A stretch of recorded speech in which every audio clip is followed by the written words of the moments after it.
बिस्मिल्लाहिर्रहमानिर्रहीम। अस्सलाम वालेकुम डियर स्टूडेंट्स, मैं मोहम्मद अकरम और क्वांटिटी एस्टिमेशन का जो सब्जेक्ट है तो उसमें ये हमारा आठवां लेक्चर है। इस लेक्चर में हम रेट एनालिसिस के बारे में पढ़ेंगे कि हमने रेट एनालिसिस में बेसिकली क्या करना है। ठीक है, तो बेसिकली ये रेट एनालिसिस एक combination of two main things है।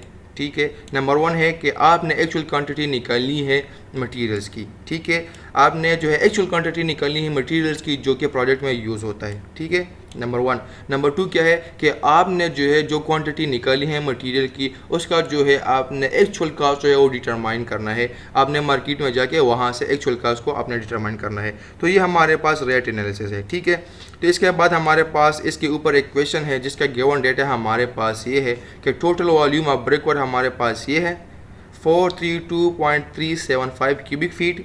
Break masonry ratio of mortar हमारे पास 1:4 है। टोटल वॉल्यूम ऑफ स्लैब हमारे पास इसका जो ये लेंथ है, ये वेट है और इसका ये थिकनेस है और हाइट है। ठीक है, तो हमारे पास total volume of the slab हमारे पास 83.375 क्यूबिक फीट है। ठीक है, तो हमने यहाँ क्या किया, हमने जो है ये आपको जहन में रखना होना चाहिए कि हमने यहाँ पर जो है स्टील जो है जो कि स्लैब में इस्तेमाल हुआ है हमने इसको इग्नोर किया है। ठीक है, और इसका जो कंक्रीट का रेशो है हमारे पास 1:4 रेशो है। इसके बाद हम आते हैं, इसके बाद हम नीचे आते हैं इसके जो है रिक्वायर्ड डेटा की तरफ। तो रिक्वायर्ड डेटा में हमारे पास जो है क्या करना है, नंबर ऑफ ब्रिक्स फाइंड करने हैं। ठीक है, and total quantity of fine aggregate and coarse aggregate. ठीक है, नंबर ऑफ ब्रिक्स फाइंड करने हैं हमने, फाइन एग्रीगेट की total quantity and coarse aggregate की टोटल क्वांटिटी हमने निकालनी है। इसके बाद हम सोल्यूशन की तरफ आते हैं। तो सोल्यूशन में सबसे पहले स्टेप नंबर 1 है हमारे पास क्या है, total volume of brick work हमारे पास ये हमें गिवन है। ठीक है, नंबर ऑफ ब्रेक्स हमारे पास किस तरह फाइंड करने हैं, तो हमने 13.5 से ये जो है total volume of brick work multiply करना है। तो आपको ये मालूम होना चाहिए कि हमारे पास 1 क्यूबिक फीट में CFT, ठीक है, ये हमारे पास CFT में कितने ब्रिक्स आते हैं 13.5, हमारे पास 13.5 ब्रिक्स आते हैं 1 क्यूबिक फीट में। तो हमारे पास 432.3 में कितने ब्रिक्स आएंगे। ठीक है, तो हमने इसको क्रॉस मल्टीप्लाई करके इसका जो है नंबर ऑफ ब्रिक्स फाइंड करते हैं। ठीक है, इसके बाद नंबर ऑफ ब्रिक्स हमारे पास ये है। ठीक है, ये दोनों को मल्टीप्लाई करके हमारे पास ये आ गया। इसके बाद हमारे total wet volume of mortar used and brick masonry. तो हमने क्या करना है कि इसका जो है हमने 30% लेना है। 20 to 30% है तो मैंने ली 30% ली है। ठीक है, अब the total volume of brick work हमारे पास ये total volume of brick work है, इसका हम 30% लेते हैं तो टोटल ये हमारे पास तो फिर इसके बाद ये हमारे पास वेट वॉल्यूम आएगा। तो 30 divide by 100 multiply by this one we will get the total wet volume of the mortar used in brick masonry. तो ये हमारे पास टोटल वेट वॉल्यूम है। इसके बाद हम आते हैं टोटल ड्राई वॉल्यूम की तरफ, क्योंकि हमें ड्राई वॉल्यूम चाहिए, हमें जो है वेट वॉल्यूम नहीं चाहिए। तो हमने ड्राई वॉल्यूम के लिए इसके साथ हमने ये फैक्टर मल्टीप्लाई करना है मशीनरी में, ब्रेक मशीनरी में जो मोटर इस्तेमाल होता है तो इसका जो है ड्राई फैक्टर हमारे पास 1.27 है। ठीक है, 1.27 हमारे पास जो है इसके साथ मल्टीप्लाई करें तो हमारे पास क्या आता है, ये हमारे पास वेट वॉल्यूम है। हमारे पास जो है टोटल वेट वॉल्यूम को जो फाइंड करने के लिए हमारे पास ड्राई वॉल्यूम को फाइंड करने के लिए हमारे पास वेट वॉल्यूम से हमने 1.27 का फैक्टर जो है मल्टीप्लाई करना है। तो हमारे पास ये आ गया 164.7 क्यूबिक फीट जो कि ड्राई वॉल्यूम है। ठीक है, इसके बाद हम आते हैं brick masonry ratio of mortar. हमारे पास ब्रेक मशीनरी का जो रेशो है वो 1:4 है। ठीक है, ब्रेक मशीनरी का ब्रेक मशीनरी में जो मोटर इस्तेमाल होता है तो इसका रेशो हमारे पास 1:4 है। क्वांटिटी ऑफ सीमेंट हमने किस तरह निकालनी है, हमने 1 जिसके सीमेंट है ये और ये फाइन एग्रीगेट है। ठीक है, 1:4 का मतलब है कि 1 ratio of cement and 4 ratio of fine aggregate. ठीक है, तो इसका ये मतलब है। तो हमने क्या करना है, 1 डिवाइड बाई 5 किस तरह किया है कि हमने 1 तो सीमेंट है। ठीक है, 5 किस तरह है कि हमने 1 + 4 को ऐड करना है। ठीक है, 1 + 4 को ऐड करना है तो हमारे पास ये 5 बन गया।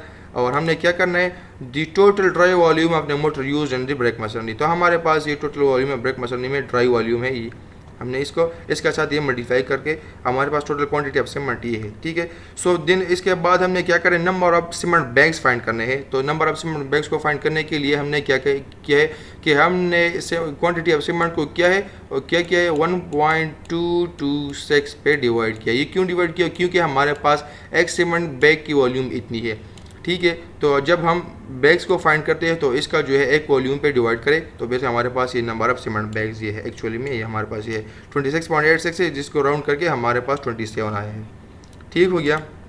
इसके बाद हम आते हैं क्वांटिटी ऑफ फाइन एग्रीगेट और सैंड, ठीक है। तो इसके सीमेंट का तो हो गया, इसके बाद हम जो है फाइन एग्रीगेट और सैंड की जो है क्वांटिटी निकालते हैं, ठीक है।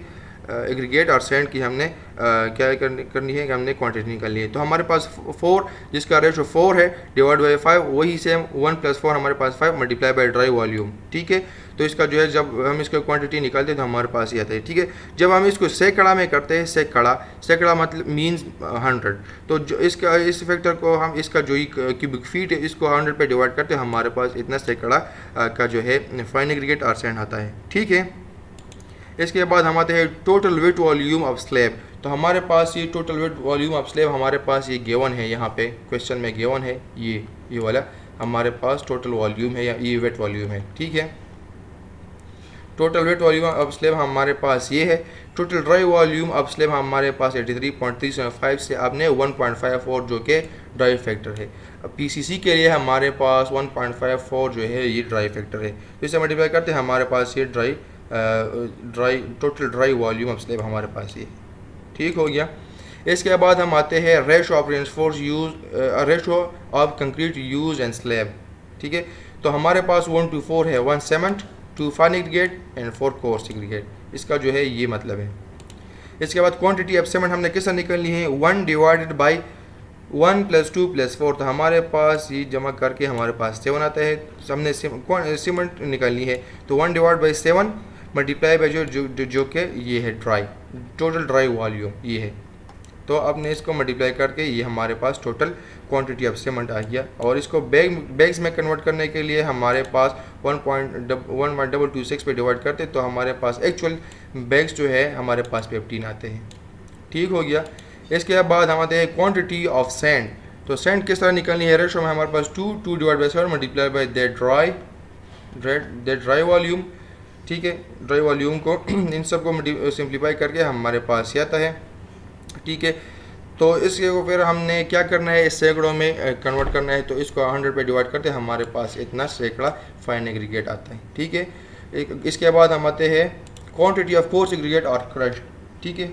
4 डिवाइड बाई 7 जो कि इसका रेशो है डिवाइड बाई 7 जो कि सम है मल्टीप्लाई बाई ड्राई वॉल्यूम है, इसको सिंप्लीफाई करते हैं हमारे पास ये आता है, ठीक है। इसके बाद हमने इसको सैकड़ों में करना है तो इसको 100 पे डिवाइड करते हैं। तो ये हमारे पास जो है ये सैकड़ों में है, एक्स सैकड़ा में है, ये भी सैकड़ा में है और ये हमारे पास बैग्स में है, ठीक है। तो हमने जो है कोर्स एग्रीगेट और फाइन एग्रीगेट को सैकड़े में, सैंड और क्रश को हमने सैकड़ों में ली और जो कि सीमेंट का बैग है तो हमने ये सीमेंट का वॉल्यूम हमने बैग में ली। तो फिर इसका जो है रेट एनालिसिस आसान होता है क्योंकि आपने एक सीमेंट बैग की जो है वॉल्यूम कीमत फाइंड करनी होगी और आपने एक सैकड़ा की कीमत फाइंड करनी होगी। इसके बाद आप जो है इसको सारे कुछ कर सकते हैं। तो ये हमारे पास एंड ऑफ द लेक्चर है। अब लेक्चर ख़त्म हुआ है अब, और आज के लिए ये लेक्चर था। तो आज के लिए इतना काफ़ी था। इंशाल्लाह मिलेंगे अगले लेक्चर में। तब तक के लिए अल्लाह हाफ़िज़।